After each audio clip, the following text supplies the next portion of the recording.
Bonjour à tous, c'est avec un immense plaisir que je vous présente aujourd'hui le fruit de mon travail qui porte sur un domaine passionnant et en pleine transformation, la digitalisation dans l'industrie pharmaceutique. Donc, en effet, l'industrie pharmaceutique, qui est au cœur de la santé publique, doit aujourd'hui relever de nombreux défis. Nous assistons à une augmentation des maladies chroniques, à un vieillissement de la population et à des disparités d'accès aux soins dans le monde. Et parallèlement, les attentes des patients en matière de traitement, ne cessent de croître, tandis que les réglementations, deviennent de plus en plus strictes. Et dans ce contexte, la digitalisation s'impose comme un levier incontournable pour répondre à ces enjeux.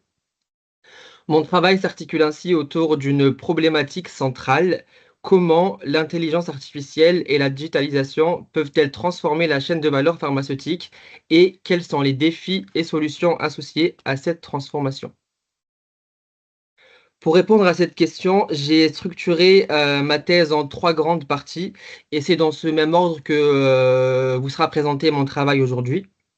Donc une première partie qui analyse comment la digitalisation revitalise la chaîne de valeur pharmaceutique. Une deuxième partie, qui explore, l'impact de l'IA sur le marketing digital pharmaceutique. Et enfin, une troisième partie qui se concentre sur les, défis liés à cette transformation numérique et qui propose aussi des solutions adaptées. Donc entrons maintenant dans la première partie, dans laquelle je vais vous montrer comment la digitalisation transforme chaque étape clé de la chaîne de valeur pharmaceutique. D'abord, il faut savoir que cette chaîne de valeur pharmaceutique est composée de 3 étapes principales: la R&D, donc recherche et développement, la production et la distribution. D'abord la R&D, cette étape, c'est une étape qui est au cœur de l'innovation pharmaceutique. Elle commence par la découverte de nouvelles molécules, puis passe par les tests précliniques et cliniques. Les essais cliniques se divisent en plusieurs phases, de la vérification de la sécurité des molécules à leur efficacité dans des populations qui sont plus larges. Ensuite, la production. Donc, une fois les molécules validées, elles passent en production.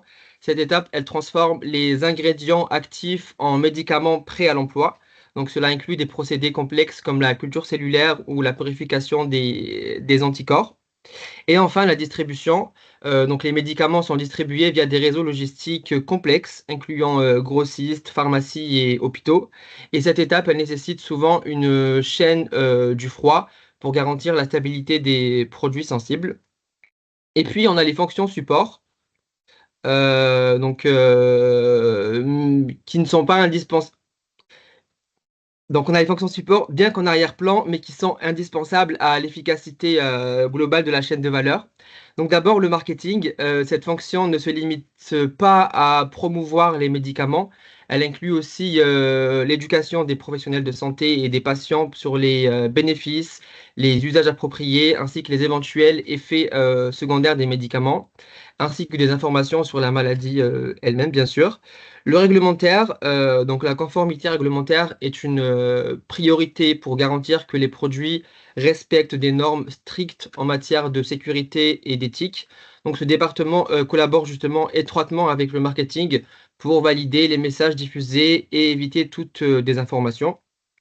Et enfin la qualité, donc l'assurance qualité veille, à ce que chaque produit respecte des standards, élevés de sécurité et d'efficacité. Et donc cela inclut le contrôle des matières premières, des produits en cours de fabrication ou encore des médicaments fabriqués. Donc, maintenant que nous avons couvert les étapes constituant la chaîne de valeur pharmaceutique, passons à l'impact de la digitalisation sur ces différentes étapes.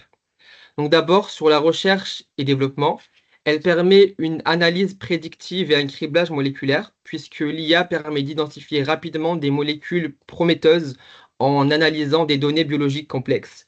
Par exemple, Celemax est une startup qui utilise une plateforme alimentée par l'IA pour identifier des biomarqueurs et des cibles thérapeutiques innovants.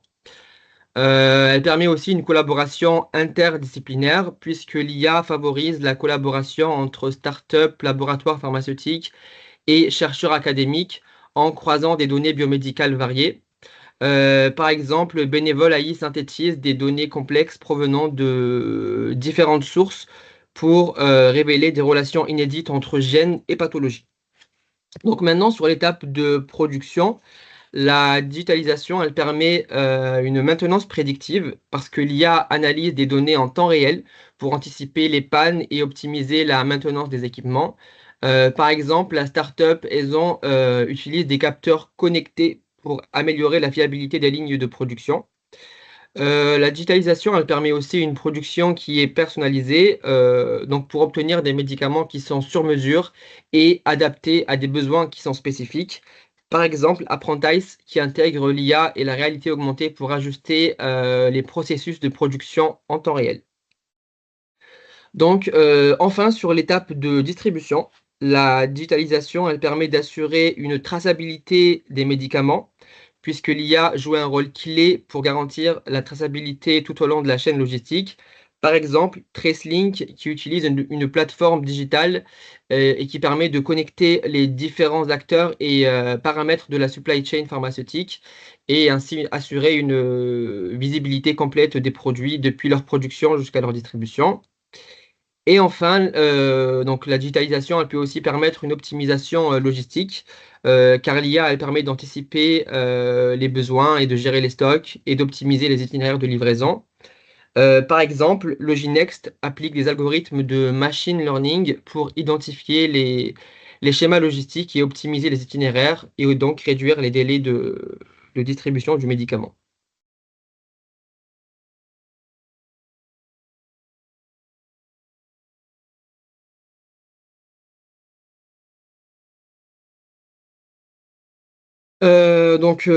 Deuxième partie, l'intelligence artificielle au service du marketing digital pharmaceutique. Donc la digitalisation, elle ne se limite pas uniquement de la R&D à la distribution, elle impacte également les stratégies de marketing qui jouent un rôle important pour informer et éduquer les patients ainsi que les professionnels de santé. Donc cette transformation, elle repose sur trois grandes catégories de médias. Les médias possédés, owned, les médias acquis, earned, et les médias payants, paid. Donc dans cette deuxième partie, j'explore comment l'IA révolutionne ces trois types de médias. Donc d'abord l'IA pour les médicaments, pardon, l'IA pour les médias possédés. Donc on a d'abord les sites web, blogs corporatifs et applications mobiles. L'IA peut intervenir en automatisant la création et la mise à jour des contenus pour garantir leur pertinence et leur conformité. Donc par exemple, Vbot qui utilise des chatbots basés sur l'IA pour fournir des réponses personnalisées aux patients en temps réel via des applications mobiles. On a ensuite les newsletters médicales. Pardon. Donc l'IA, elle intervient en personnalisant le contenu des newsletters en fonction des préférences et du comportement des destinataires. Par exemple, Sanofi qui s'appuie sur des solutions d'IA pour automatiser une partie du processus de création de ces newsletters médicales. Et enfin, on a les podcasts thématiques. Donc l'IA peut analyser les préférences des auditeurs pour ajuster le contenu des podcasts et ainsi optimiser leur diffusion. Par exemple, la plateforme Ocha qui utilise l'IA pour recommander des épisodes aux auditeurs en fonction de leurs habitudes d'écoute.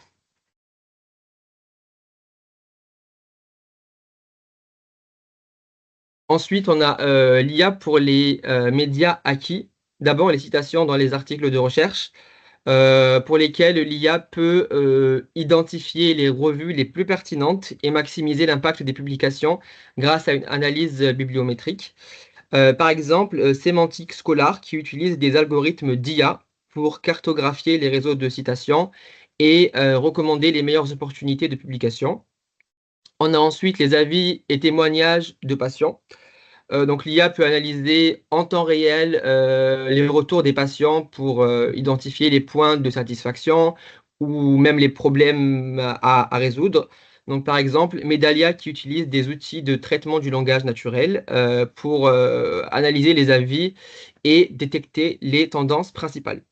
On a enfin les récompenses et les reconnaissances industrielles pour lesquelles donc l'IA peut analyser les opportunités de distinction en identifiant les concours et les certifications les plus adaptés. La startup Hawkin utilise des outils d'intelligence artificielle pour accélérer les découvertes scientifiques, augmentant ainsi les chances de reconnaissance. Et enfin, on a l'IA pour les médias payants. D'abord, bien évidemment, les publicités sur les plateformes médicales. Donc, l'IA analyse les données démographiques et comportementales pour identifier les segments d'audience les plus réceptifs. Par exemple, DeepIntent qui utilise des algorithmes d'apprentissage automatique pour optimiser les publicités sur les plateformes médicales. On a les webcasts et webinaires éducatifs. Donc l'IA peut personnaliser les sessions en fonction des besoins des participants et analyser les données pour améliorer les contenus futurs. Donc la startup Osso VR, elle combine l'IA et la réalité virtuelle pour rendre les formations plus immersives et interactives. Et enfin, on a donc le marketing d'influenceurs, mais plutôt KOL donc dans le domaine de la santé. L'IA, elle peut identifier les influenceurs et les KOL les plus pertinents pour une campagne et aussi mesurer l'impact des collaborations. Par exemple, Upfluence qui utilise des outils d'analyse de données pour optimiser la sélection des influenceurs. Donc, les défis liés à la digitalisation de l'industrie pharmaceutique et leurs solutions. Donc, la digitalisation de la chaîne de valeur pharmaceutique, bien que essentielle, elle soulève des défis qui sont multiples. Ces derniers peuvent être regroupés en plusieurs catégories, technologiques, organisationnelles, éthiques, liées aux parties prenantes, sans oublier les disparités régionales. Explorons donc ces défis et leurs solutions. Donc les défis technologiques et leurs solutions. Donc pour cette partie-là, j'ai imagé. Donc à chaque fois, on verra le défi sous forme de bactéries ou de virus en rouge et on verra donc la solution en vert sous forme de traitement, donc sous différents types de traitements. Donc d'abord pour les défis technologiques, le premier défi, c'est la complexité de l'intégration technologique et les problèmes d'interopérabilité. Parce que digitaliser les processus pharmaceutiques nécessite des infrastructures qui sont robustes et adaptées, notamment pour des technologies exigeantes comme l'IA, souvent incompatibles avec les systèmes obsolètes. Donc, pour relever ces défis, plusieurs solutions peuvent être envisagées. Premièrement, une modernisation progressive des infrastructures en priorisant les zones critiques, ce qui peut limiter les interruptions tout en intégrant les nouvelles technologies. On a aussi donc l'adoption de plateformes de communication intermédiaires qui permet surmonter les problèmes d'interopérabilité en facilitant la communication entre anciens et nouveaux systèmes. Et on a le cloud qui, grâce à sa flexibilité, peut centraliser les données et simplifier l'intégration des nouvelles technologies à moindre coût en plus. Deuxième grand défi technologique, on a la personnalisation et l'exploitation en temps réel des données de santé, puisque les technologies digitales, elles collectent des données qui sont variées en continu pour proposer des traitements personnalisés, mais la gestion de leur volume et diversité reste un défi. Donc en solution, on a investir dans des plateformes de traitement de données qui permettraient donc de traiter efficacement des volumes importants de données pour des analyses exploitables, développer des solutions d'IA spécifiques et mettre en place des contrôles automatisés et même des audits réguliers pour assurer la cohérence et la qualité des données tout au long du processus. Ensuite, on a les défis organisationnels et humains. Donc là, on est sur des bactéries et des antibiotiques. Le premier défi organisationnel, donc c'est la réorganisation des rôles et des responsabilités, puisque la digitalisation, elle modifie les rôles des employés. En production, par exemple, les opérateurs, ils passent d'une gestion manuelle à une supervision automatisée, nécessitant donc de nouvelles compétences techniques comme la résolution de problèmes liés aux machines. Et donc, en solution, on a une adaptation progressive des tâches en introduisant les technologies étape par étape pour permettre aux employés de s'adapter au mieux. Et on a des ateliers aussi, donc des séances de coaching pour renforcer leur confiance tout en facilitant leur transition vers leurs nouveaux outils et leurs nouveaux rôles. Donc ensuite, le deuxième défi, c'est la transformation de la culture d'entreprise, puisque la digitalisation, elle impose une nouvelle culture tournée vers l'innovation, mais elle se heurte souvent à la résistance des employés qui craignent de perdre leurs repères ou qui voient les technologies comme une source de complexité. Donc en solution, on a une communication qui soit claire et transparente via des réunions régulières ou des bulletins qui explique les bénéfices et les impacts des changements. Et on a aussi donc proposé un mentorat avec des collègues qui sont plus à l'aise avec les technologies pour apaiser leurs craintes. Enfin, on a le troisième défi qui est l'acquisition et le développement de talents, puisque la digitalisation, elle demande des compétences spécifiques, mais ces profils sont rares et prisés sur le marché, et les entreprises doivent donc recruter au mieux tout en formant leurs équipes pour s'adapter. En solution, on a proposé des formations continues en ligne, accessibles à tout moment pour permettre aux employés d'apprendre à leur rythme et aussi donc valoriser les compétences digitales via des parcours de carrière motivants pour aider à fidéliser les talents et à aligner les efforts de formation avec les besoins futurs. Ensuite, on a les défis de conformité. Donc là, on est sur des virus et des injections antivirales. Donc le premier défi, c'est la conformité avec les régulations des données et la confidentialité des utilisateurs, puisque les entreprises pharmaceutiques, elles collectent des données sensibles via leur plateforme digitale, ce qui exige une conformité stricte aux régulations comme le RGPD.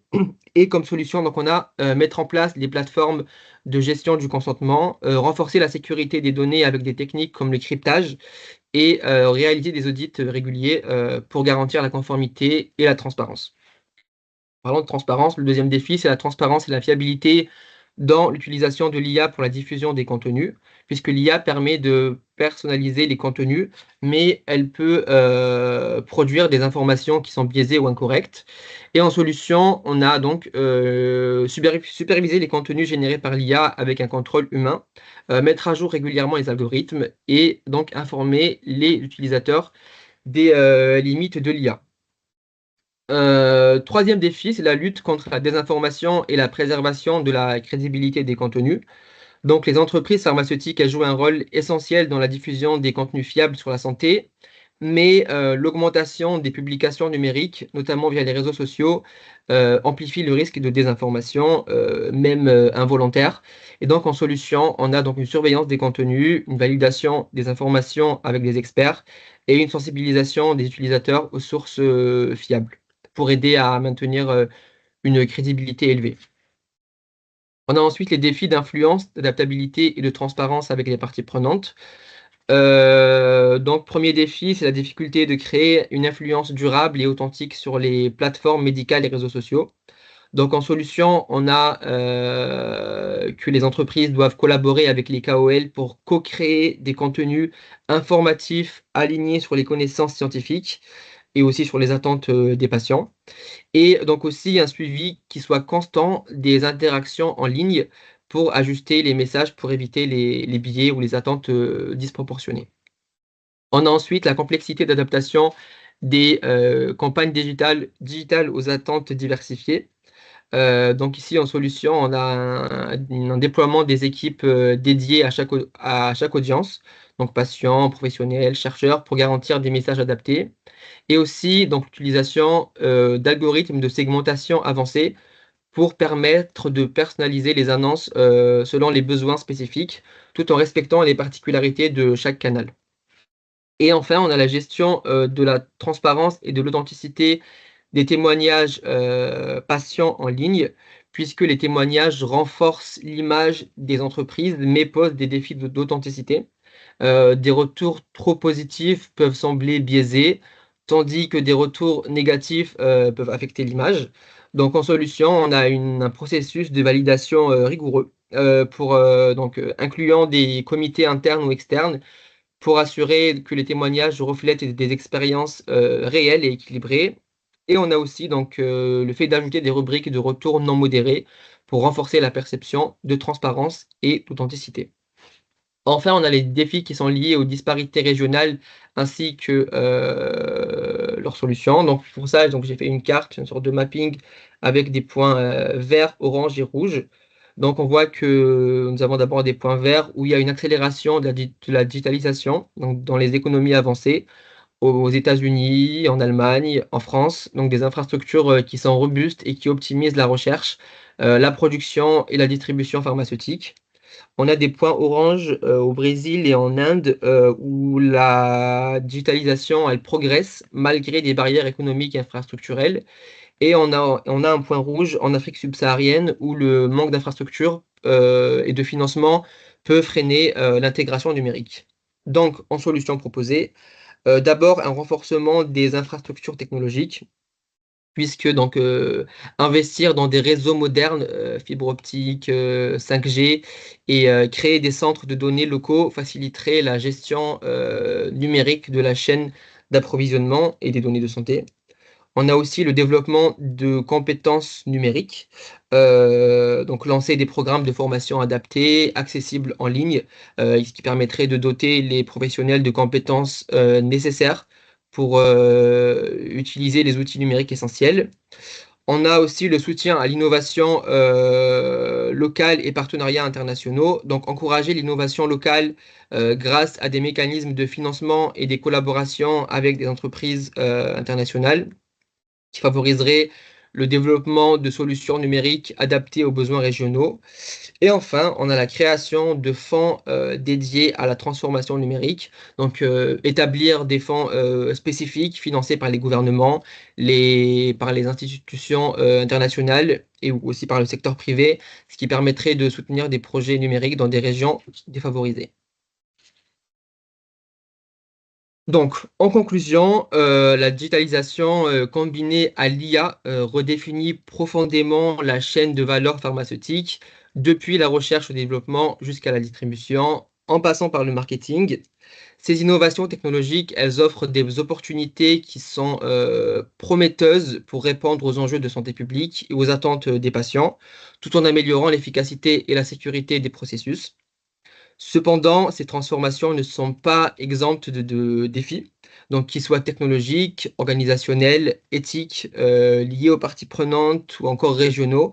Il est essentiel d'adopter des approches stratégiques et collaboratives pour surmonter ces obstacles et garantir une transition harmonieuse.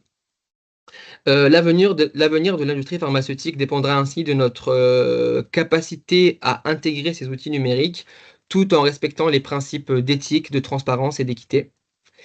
Et donc enfin, pour terminer, je vais vous demander, s'il vous plaît, de scanner le QR code affiché.